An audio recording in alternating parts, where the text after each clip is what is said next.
జై వాసవి. నేను ఆలూరు బిలకంటిరాము కన్యకా పరమేశ్వరి దేవాలయం గద్వాల చైర్మన్.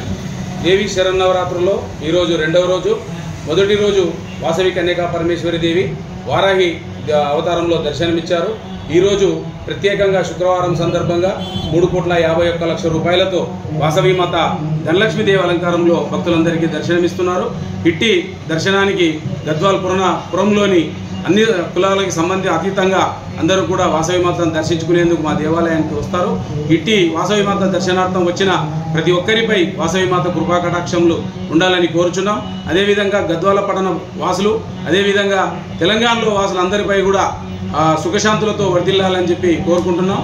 అదేవిధంగా ప్రతి సంవత్సరం కొనసాగింపులో భాగంగా ఈ సంవత్సరం కూడా అత్యధికంగా 3,51,00,000 రూపాయలు వచ్చి వాసవి మాతను ధనలక్ష్మీదేవి అలంకారంలో కనువిందు చేసుకుంటున్నాం.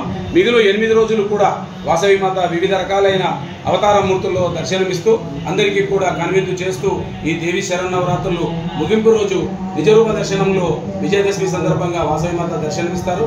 కాబట్టి మాకెంతో ప్రత్యేకమైన ఈరోజు శుక్రవారం సందర్భంగా వాసవి మాత ధనలక్ష్మీదేవి 3,51,00,000 రూపాయలతో దర్శనమిస్తున్నారు. కాబట్టి అందరూ కూడా ఆయుర ఆరోగ్య ఐశ్వర్యాలతో సిరి సంపదలతో విరజిల్లాలని చెప్పి వాసవి మీద ఆశీస్సులు ఎల్లవేళలు ఉండాలని చెప్పి కోరుచున్నాం. జై వాసవి. అసలైన తొలి వెలుగు. ఫాలో వాట్సాప్ @తొలి వెలుగు official.